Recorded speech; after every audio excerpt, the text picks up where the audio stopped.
Hello, in this video I'm going to be introducing you to differentiation, which is an absolutely massive topic in mathematics and it's really important. But in short, by finding the derivative of a function, it allows us to see the gradient of that function at any given point. Now, the reason this is so useful is because by finding the gradient, we can find the rate at which something is changing. So this has applications in, say, physics, where if we had a velocity time graph, and we found the gradient of this, it would tell us the rate at which the velocity of something is changing with respect to time, which is the acceleration. It might also relate to, say, populations, the rate at which a population is growing or declining and things like that. So it's really useful and it has a lot of applied uses. Now, this video is actually quite a long one, but the majority of it is just me working through examples. So really, you only have to watch a few minutes to see how to calculate a derivative and how to use it to find a gradient. So the first thing we're actually going to look at is how to calculate a derivative. And it's actually really straightforward. We're going to use something called the power rule, which says if you've got a function in this form here, y equals a times x to the power of n, where a and n are just real numbers, to find the first derivative, so to differentiate it, all you need to do is multiply by the power and then subtract 1 from that power. That's it, okay? And in the next video, we'll actually kind of get an idea of why this is working, so the maths behind this. But for this video, we can just use this rule to compute derivatives. So let's do it. So to find the first derivative, when we write the first derivative like this, dy by dx, that's how this is read out, okay? And what this sort of means is we're differentiating a function y, so this is our function y here, and we're differentiating it with respect to the x variable. Okay, and so to find this, well, we times by the power, so multiply through by n, so n times a times x, and then we subtract 1 from that power. Okay, and I'll put a red box around this because we're going to be using this power rule throughout the video. Now, there's some other notations you need to be aware of. Sometimes you might want to find what we call a second derivative. Okay, and all this is you find your first derivative, so you times by the power, take 1 away, and then you just differentiate again, and it's the exact same process. And the way we represent the second derivative is like this, d2y by dx squared. So this is our second derivative.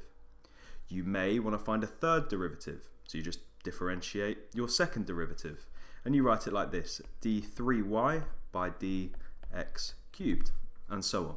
Sometimes, rather than seeing your function written as y equals, it might be written in function notation like this, f of x equals a times x to the power of n. Now the way we represent a first derivative in the function notation is like this, f dash of x. And so this dash here signifies that we've taken the first derivative. And it's exactly the same process, times by the power, take 1 away from the power. For the second derivative, it would just be f dash of x. So the number of dashes just tells you how many times you've differentiated your function. And so the third derivative would be f dash of x, and so on. For now, the only other notation you might come across is this. You might see d by dx of ax to the power of n. And all this says is differentiate whatever is in your bracket here with respect to your x variable. And so it's the same answer as before, it's n times a times x to the power of n minus 1. So we've seen how to differentiate using the power rule. We've looked at the different notations that come with differentiation. Let's actually now look at an example of finding a derivative and using this to find the gradient. So you can see here I've got a sketch of the curve y equals x squared. And let's say we want to find the gradient of this function at the point here, x equals 1. So it's got the coordinates 1, 1. Now, thinking back to GCSE, the way you may have tried to estimate the gradient of a curve like this is to draw on a tangent line at the point you're interested in. So I'm going to draw a tangent to the curve on at x equals 1. And just as a reminder, a tangent is just a straight line that touches the curve exactly once. Okay, so exactly at one point. And then we would find the gradient of the tangent line because the gradient of the tangent is just equal to the gradient of the curve at that point. And sometimes that can give you a really good estimate, but actually now we want to find the gradient precisely, okay? And so the way we do that is through differentiation. So the first step is to differentiate the function, y equals x squared. So let's write down our first derivative, dy by dx.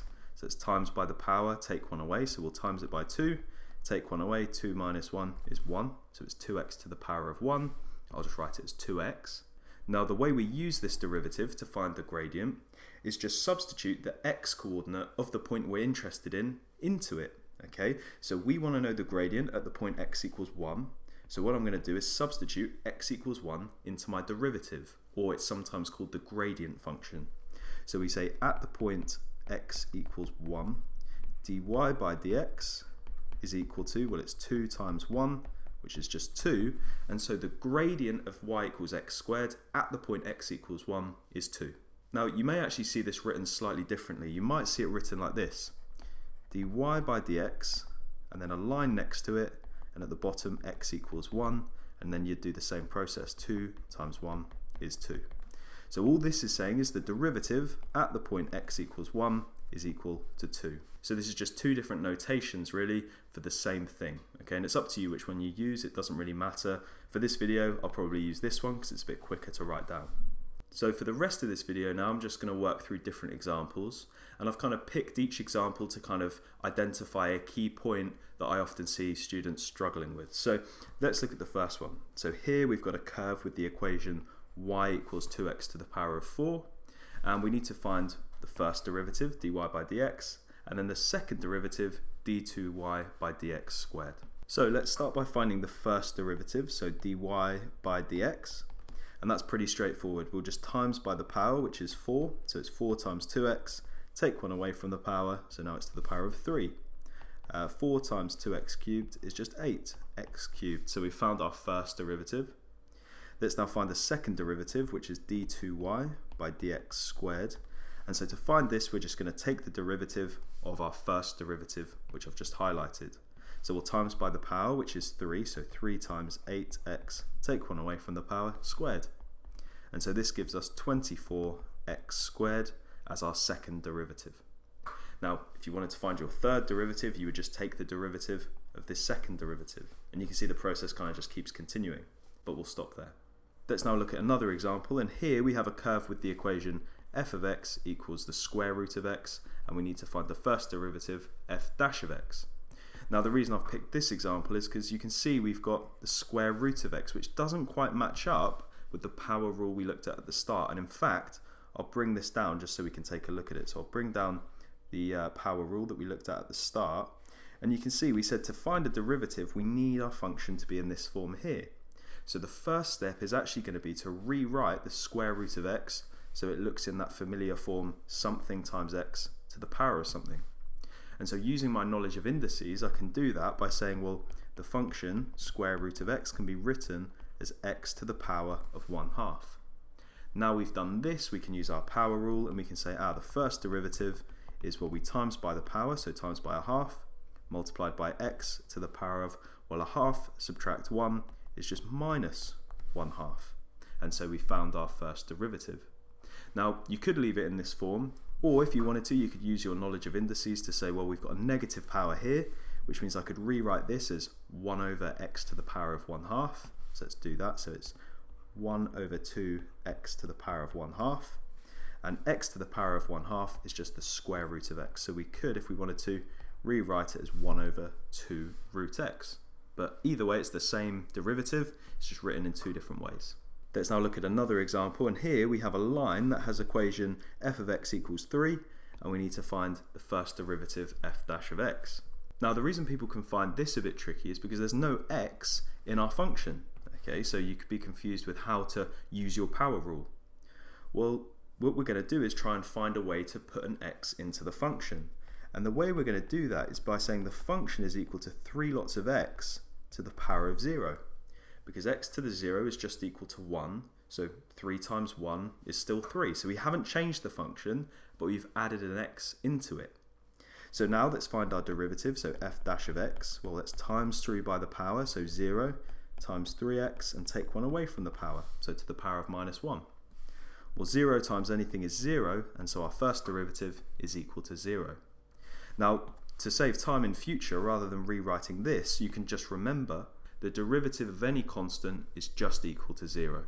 Okay, and we'll use that a bit later too. Let's look at another example. So here we've got a curve with the equation y equals root x plus 1 over x. we need to find the first derivative and hence find the gradient at x equals 2. Now, the reason I've picked this as an example is because it's slightly different again. This time, we actually have two terms summed together. So when you've got multiple terms and you need to find the derivative of something like that, all you do is take the derivative of each term bit by bit and then sum them together. Okay, and I'll work through this now. The other problem with this example is, you can see here, we don't have it in our nice form that we like. I've got root x, so I'm going to need to rewrite that. And you can see in this second term, I've got an x on the denominator, which I don't want because it doesn't fit, if we scroll up, it doesn't fit my nice form I need my function to be in to apply the power rule. So we're actually going to have to rewrite both of these terms. So let's do that. So let me get rid of these highlights here. And what I'll do is I'll rewrite the first term as x to the power of 1/2. And I'm going to rewrite the second term as plus x to the power of minus 1. Now I've done this, it's in that familiar form. We can just apply our power rule and say the derivative dy by dx is equal to, well, it's times by the power, so 1/2 x, take 1 away, so a half subtract 1 is minus 1/2, and then times by the power for the second term, so now it's minus x, take 1 away from the power to the power of minus 2. So now we have our derivative, we need to find the gradient at x equals 2, so let's substitute it in, so we can say dy by dx at the point x equals 2 is just equal to 1/2 times by 2 to the power of minus 1/2 minus 2 to the power of negative 2. From here, if you wanted to, you could just chuck this in your calculator, and to three significant figures, you'll get 0.104 as the gradient. But you might want to leave your answer exact, okay, and you might want to make it look a bit better. So what we could do is we could use our index laws and say, well, the negative power here means I'm going to take the reciprocal of this part, so 1 over 2 to the half, and 2 to the half is just the square root of 2, so it's 1 over 2 root 2, minus, and let's do the same with the second term, this negative power here means it's going to be 1 over 2 squared, 1 over 2 squared is just 1 over 4. Okay, so we've left the gradient a bit more exact there. Let's now look at another example.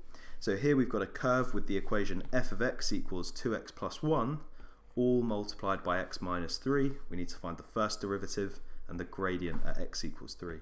Now the problem with this is that we've actually got a multiplication. We've got the product of kind of two functions here, 2x plus 1 multiplied by x minus 3. Now later on in the course we'll actually look at a method of differentiation called the product rule to help us with things like this. But actually in this example it's just easier for us to just expand the brackets, get it into a familiar form, and then differentiate using the power rule. So that's what I'm going to do. So I'm going to expand the brackets. So this function we could write as well 2x times x, which is 2x squared. 2x multiplied by negative 3 is negative 6x. 1 multiplied by x is plus x. And finally 1 multiplied by negative 3 is minus 3. Let's collect like terms, and we get the function can also be written as 2x squared minus 5x minus 3. And this we know how to take a derivative of. So f dash of x is going to equal, well, let's do the first term, multiply by the power, take 1 away, so it's 4x. Let's now look at the second term here. The power is 1, so multiply through by 1 gives us negative 5x to the power of 0. Well, x to the power of 0 is 1, so it's just minus 5. And remember from earlier, any constant goes to 0. So we've got our derivative. Let's now substitute in x equals 3 into our gradient function, so into our derivative, and that will give us the gradient at x equals 3. So it's 4 times 3, subtract 5, which is 7. So the gradient of this function at the point x equals 3 is 7. Let's now look at the final example, which I think is the trickiest, only because it relies heavily on a good knowledge of indice laws. So you can see we've got x's on both the numerator and denominator. And again, actually, in the future, we'll look at a nice method to differentiate something like this, and it's called the quotient rule. So it's when you're dividing two functions like this. But actually, we don't need to know that to differentiate this. What we can do is use our knowledge of indices to simplify this and rewrite it in our nice form that we like it to be in to apply the power rule. And what I'm going to do is rewrite the numerator. So I could say this is x to the power of a half multiplied by x plus 1 all over x squared. Let's now expand these brackets. So we've got x to the power of a half multiplied by x to the power of 1. Well, the bases are the same, aren't they? They're both x. So I just sum the powers together and I get x to the power of 3 over 2 then x to the half multiplied by 1 is just plus x to the half, and that's all over x squared. Now from here, to simplify, to get rid of this x squared on the denominator, there's a couple of different ways you can think about it. I'll just do it one way. So we could actually rewrite this as x to the power of 3 over 2 all over x squared plus x to the half over x squared. Okay, because think, I've just separated this algebraic fraction up into the sum of two fractions, but hopefully you can see it's the same thing because the bases are the same, which means I can just sum the numerators, and if I did, I get the same thing as I had before. So the benefit for me of writing it in this form is it's really clear to see what I need to do, because I'm dividing two things. I'm doing x to the power of 3 over 2 divided by x squared. My bases are the same, which means I subtract the indices, okay, or the powers. And so we're going to get x to the 3 over 2 subtract 2 plus x to the half subtract 2. Now if you want, you can use your calculator for this, or you might just be quite confident with fractions. If so, we're going to get x to the power of negative 1/2, and this is going to be plus x to the power of negative 3 over 2. And so you can see by doing this process, I've written quite a complicated looking function as the sum of just two terms. And now we're ready to find our derivative, dy by dx. So dy by dx is going to be equal to, well, it's times by the power, so minus 1/2 x, subtract 1 from the power to the power of minus 3 over 2, times by the power, minus 3 over 2x, subtract 1 from the power to the power of minus 5 over 2. And this here is our derivative. So hopefully this video was useful. If it was, please do go over to my channel where I have loads of other maths tutorials. You can also go over to my website, which I'll link in the video description, where it's really easy to navigate through all of the videos I've made in one place. Thanks for watching.